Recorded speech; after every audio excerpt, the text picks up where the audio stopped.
देश भर में धूमधाम से मनाया जा रहा कृष्ण जन्माष्टमी। रात भर भजन कीर्तन से सराबोर रहा बद्रीनाथ धाम। डोला दर्शन को उमड़ी श्रद्धालुओं की भीड़।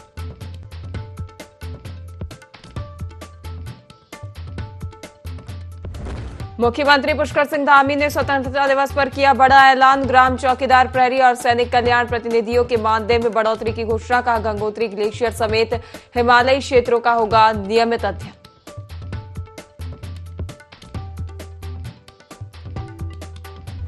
देहरादून ऋषिकेश हाईवे पर चलती कार में लगी आग। हादसे में बाल बाल बचे यात्री। पुलिस दमकल की तत्परता से टली बड़ी दुर्घटना।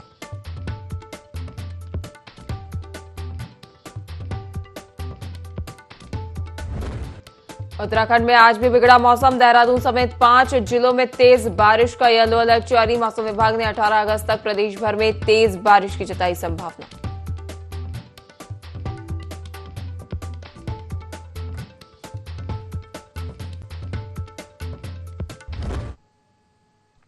नमस्कार, IND 24 में आप सभी का बहुत बहुत स्वागत है। आपके साथ मैं हूं पल्लवी परिहार और आप देख रहे हैं देवभूमि लाइव बुलेटिन की शुरुआत करेंगे खास खबरों के साथ। खबर देहरादून से है, जहां विधानसभा के मानसून सत्र को लेकर सरकार की तैयारी पूरी है।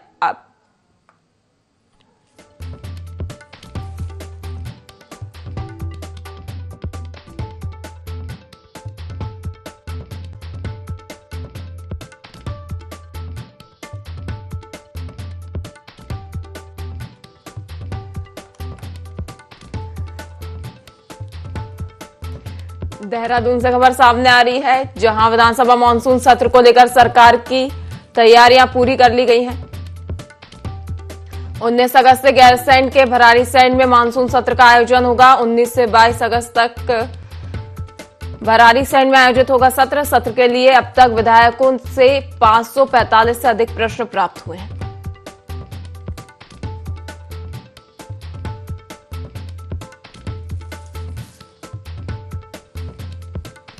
उत्तराखंड विधानसभा के मानसून सत्र को लेकर सरकार ने अपनी तैयारियां पूरी कर ली है। 19 अगस्त से गैरसैंण के भराड़ीसैंण में मानसून सत्र का आयोजन होने जा रहा है।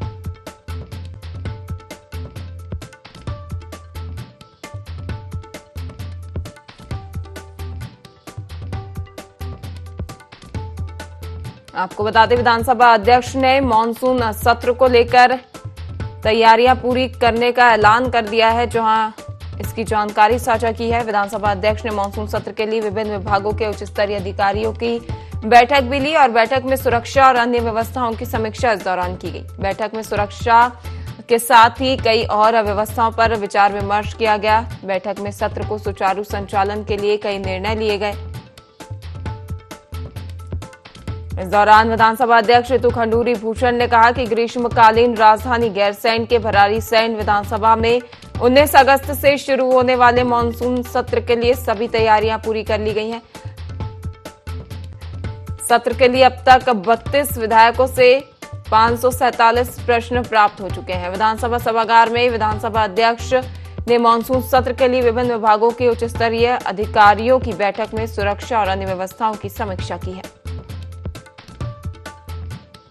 बैठक में सत्र को सुचारू संचालन के लिए कई निर्णय लिए गए। विधानसभा अध्यक्ष ने पुलिस अधिकारियों को सत्र के दौरान कड़ी सुरक्षा व्यवस्था रखने के निर्देश जारी किए हैं। विधानसभा परिसर में प्रवेश करने में किसी तरह की लापरवाही नहीं होनी चाहिए। विधानसभा सत्र नेवा यानी नेशनल इलेक्टोरल वेब एप्लीकेशन के तहत संचालित होगा। इसके लिए ITDA को विशेष निर्देश दिए गए हैं। संचार कंपनियों की ओर से विधानसभा में हाई स्पीड नेटवर्क उपलब्ध कराया जाएगा।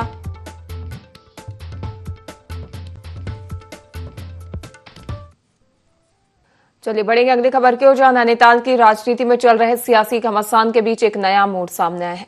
14 अगस्त को जिला पंचायत अध्यक्ष चुनाव के दौरान हुए बवाल के बाद कांग्रेस ने आरोप लगाया था कि उनके 5 जिला पंचायत सदस्यों का अपहरण कर लिया गया है। इस आरोप के चलते कांग्रेस लगातार प्रदर्शन कर रही थी और मामले ने अब तूल पकड़ लिया था। लेकिन अब सोशल मीडिया पर सामने आए एक वीडियो ने पूरे घटनाक्रम की दिशा ही बदल दी है। वीडियो में लापता बताए गए जिला पंचायत सदस्य खुद कैमरे पर आकर कह रहे हैं कि वे अपनी मर्जी से घूमने गए थे। उनके अपहरण की खबर पूरी तरह गलत है और वे जल्द ही लौटकर सरकार के सहयोग से अपने क्षेत्र का विकास करेंगे। इस बयान के बाद राजनीतिक गलियारों में हलचल तेज हो गई है और सवाल उठने लगे हैं कि आखिर सच्चाई क्या है। क्या यह सिर्फ एक सियासी आरोप था या इसके पीछे कोई और कहानी छिपी है?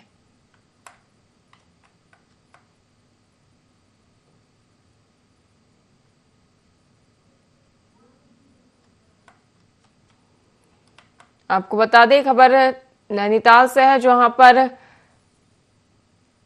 काफी दिनों से नैनीताल की राजनीति में जो सियासी घमासान चल रहा था उस पर अब विराम लगता हुआ नजर आ रहा है। वहीं आपको बता दें कि 14 अगस्त को जिला पंचायत अध्यक्ष चुनाव के दौरान बवाल खड़ा हुआ था और उस बवाल के बाद कांग्रेस की ओर से आरोप लगाए गए थे कि उनके जो 5 जिला पंचायत सदस्य हैं उनका अपहरण कर लिया गया है और इस आरोप के चलते कांग्रेस लगातार प्रदर्शन भी कर रही थी और सत्ता पक्ष पर कांग्रेस की ओर से आरोप लगाए जा रहे थे। लेकिन अब सोशल मीडिया पर एक वीडियो सामने आया है और ये वीडियो पूरे घटनाक्रम की दिशा को बदलता हुआ फिलहाल नजर आ रहा है, क्योंकि वीडियो में लापता बताए गए जिला पंचायत सदस्य कैमरे पर आए हैं और उन्होंने इस मामले को लेकर सफाई दी है।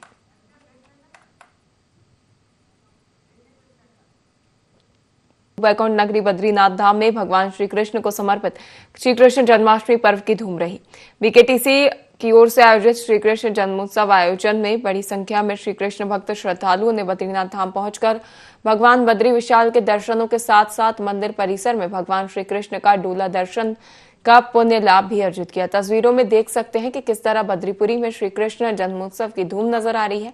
श्रद्धालु कैसे श्री कृष्ण भक्ति भाव में डूबते हुए नजर आ रहे हैं। शुक्रवार 15 अगस्त से लेकर आज प्रातःकाल तक बद्रीपुरी में श्री कृष्ण जन्माष्टमी को लेकर भक्तों में गजब का उत्साह नजर आ रहा है और जन्माष्टमी के इस पावन अवसर पर बद्रीनाथ धाम के मुख्य पुजारी रावल अमरनाथ नमोदरी की अगुवाई में भगवान बद्री विशाल जी के साथ बद्रीश पंचायत के देवताओं नारद, उद्धव, कुबेर और नर नारायण सहित सभी देवताओं का विशेष श्रृंगार भी किया गया है।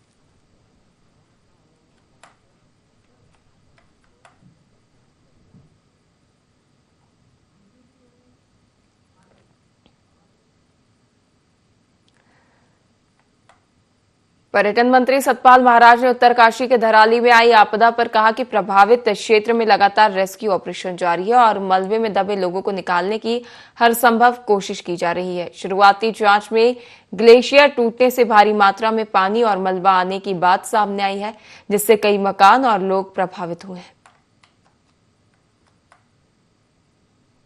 बहुत दुर्भाग्यपूर्ण है, हृदय विदारक है, हमें बहुत उसका दुख है, बहुत ही कष्ट है। और हम लोगों ने पता लगवाया तो पता चला कि खीर गंगा के ऊपर जो एक ग्लेशियर था उसके अंदर क्रैक डेवलप हो गया।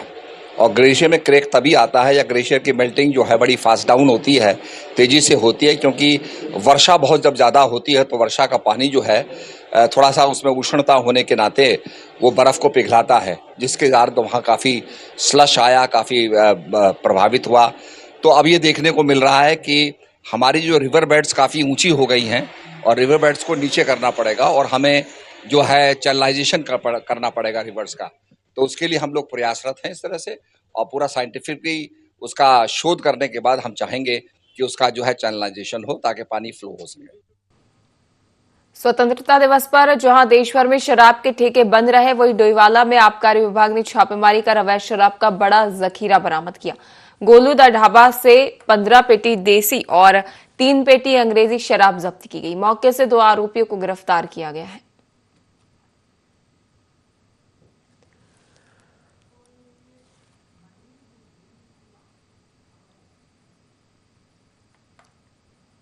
प्राकृतिक आपदा से प्रभावित सीमांत गांवों में राज्य सरकार की हेली सेवाएं लोगों के लिए जीवनदायिनी साबित हो रही हैं। हेलीकॉप्टर के माध्यम से 2 गंभीर बीमार महिलाओं और एक गर्भवती महिला को जिला चिकित्सालय उत्तरकाशी पहुंचाया गया। उत्तरकाशी में जीवनदायिनी साबित हो रही हेली सेवा।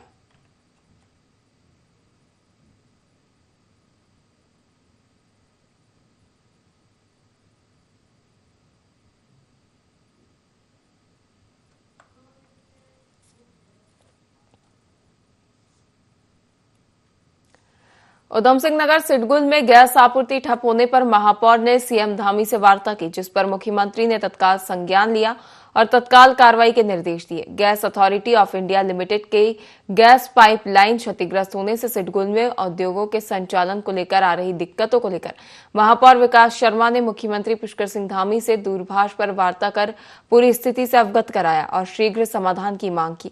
महापौर को यह जानकारी सिडकुल एसोसिएशन की ओर से दी गई थी, जिन्होंने गैस आपूर्ति बाधित होने से उत्पन्न हो रही समस्याओं के समाधान के लिए मुख्यमंत्री से हस्तक्षेप की मांग की थी। इसके बाद महापौर शर्मा ने स्वयं मुख्यमंत्री से बात कर मुरादाबाद में क्षतिग्रस्त पाइपलाइन की मरम्मत कार्य में तेजी लाने का आग्रह किया है। महापौर ने दूरभाष पर मुख्यमंत्री पुष्कर सिंह धामी को बताया कि पिछले कुछ समय से गेल इंडिया की पाइपलाइन मुरादाबाद में क्षतिग्रस्त है, इसे दुरुस्त नहीं कराया जा रहा है, जिसके कारण सिडकुल में कई फैक्ट्रियां बंद हो चुकी हैं और कुछ फैक्ट्रियां बंदी के कगार पर है। सिडकुल के एसोसिएशन के लोगों का फोन आ रहा था, सिन्हा जी का भी आया, अरुण टोक जी का भी फोन आया कि लगातार पीएनजी की वजह से इंडस्ट्रियों में काम बंद हो रहा है। मुझे जानकारी आई कि मुरादाबाद के अंदर कहीं गेल की कोई लाइन क्षतिग्रस्त हो गई है, जिसकी वजह से लगभग यहाँ 50 से 60 कंपनियां भी बंद हो चुकी हैं और आगे भी कई कंपनियां बंद होने की कगार पे हैं। तो इसकी जानकारी मैंने उत्तराखंड के लोकप्रिय मुख्यमंत्री आदरणीय मुख्यमंत्री श्री पुष्कर सिंह धामी जी को मैंने दी, उनसे भी वार्ता हुई और उन्होंने अपने सचिव श्री विनय शंकर पांडे जी को इस काम में लगा रखा है और सिडकुल की तरफ से जो इनके हेड ऑफिस है वो भी लगातार इस पर मॉनिटरिंग कर रहे हैं। माननीय मुख्यमंत्री जी ने आश्वासन दिया है कि जल्दी जो लाइन है ये क्षतिग्रस्त ठीक हो जाएगी और पुनः उद्योगों को ये जो पाइपलाइन से गैस मिलती है मिलने लग जाएगी। धामी सरकार पूरी तरह से उद्योगों के साथ है और उद्योगों की हर समस्या हमारी समस्या है। हम उद्योग क्षेत्र में किसी प्रकार की कोई समस्या नहीं आने देंगे और आगे भी जो आवश्यकता पड़ेगी धामी सरकार उनके लिए हमेशा तत्पर रहेगी। सीमांत जनपद उत्तरकाशी में भाजपा के पूर्व जिला अध्यक्ष रमेश चौहान निर्विरोध जिला पंचायत अध्यक्ष निर्वाचित हो गए हैं। वहीं उपाध्यक्ष पद पर भाजपा में 2 फाड़ देखने को मिल रही है। भाजपा ने दीपेंद्र कोहली को उपाध्यक्ष पद का प्रत्याशी बनाया है। वहीं भाजपा से बगावत कर अंशिका जगूड़ी भी मैदान में है, जिसको देखकर साफ लग रहा है कि उपाध्यक्ष पद पर भाजपा को गहरा झटका लग सकता है। भारतीय जनता पार्टी ने जिस व्यक्ति को भारतीय जनता पार्टी ने टिकट दी वो एक ऐसे गुट से जुड़ा हुआ है जिसका लोग विरोध कर रहे हैं। हम लोग भी उनका विरोध पहले से करते आए हैं। इसी वजह से जो विरोध था, इस वजह से मैंने भारतीय जनता पार्टी को समर्थन दिया था व्यक्तिगत रूप से रमेश जी को, कि ऐसे लोगों को जगह नहीं दी जाए। लेकिन कुल मिलाकर जो आज उपाध्यक्ष के लिए उनका जो नामांकन हुआ वो एक ऐसा व्यक्ति को दिया गया कि जिसका मैं विरोध करता हूँ और मैं महिला सम्मान में अंशिका जगोड़ी जी का समर्थन करता हूँ और पूरे समर्थन के साथ अपने सदस्यों उनके साथ हूँ और विजय होकर के हम आशा करते हैं और आज विजयी होंगे। आज इस महत्वपूर्ण अवसर पर मैं संपूर्ण जनपद वासियों का आभार व्यक्त करते हुए भगवान काशी विश्वनाथ माँ भगवती गंगे को प्रणाम करते हुए सभी देवी देवताओं से प्रार्थना करता हूँ कि वे मुझे और मेरी टीम को, इस बोर्ड को शक्ति दे, आशीर्वाद दे कि हम एक लंबी लकीर खींचते हुए इस जनपद को आगे बढ़ाने में अपना संपूर्ण और सर्वश्रेष्ठ योगदान देंगे। निश्चित रूप से हमारी बहुत जिम्मेदारियां हैं। समाज जीवन के अंतिम छोर पर बैठे हुए व्यक्ति के भाग्य उदय करने के लिए, उसके दुख और तकलीफ कम करने के लिए जो भी जिला पंचायत उत्तरकाशी का योगदान होगा बढ़ चढ़ करके हम उसको। उत्तराखंड एसटीएफ ने बढ़ते साइबर क्राइम पर बड़ी कार्रवाई करते हुए अंतर्राष्ट्रीय फर्जी पार्सल और सरकारी अधिकारी बनकर करोड़ों की ठगी करने वाले नाइजीरियन मास्टरमाइंड को दिल्ली से गिरफ्तार किया है। आरोपी के पास से 15 mobile, 5 bank ATM card, 10 SIM, 2 passport, Jio wifi dongle, laptop और पैन कार्ड बरामद किए हैं।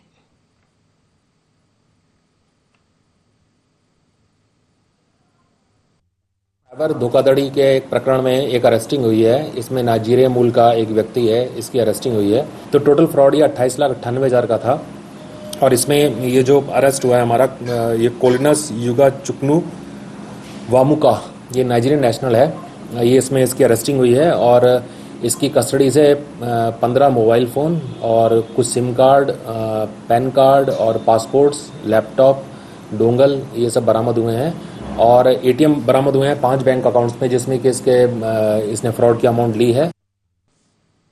उत्तराखंड की खास खबरों में फिलहाल के लिए इतना ही। लगातार बने रहिए इंडी 24 के साथ। नमस्कार।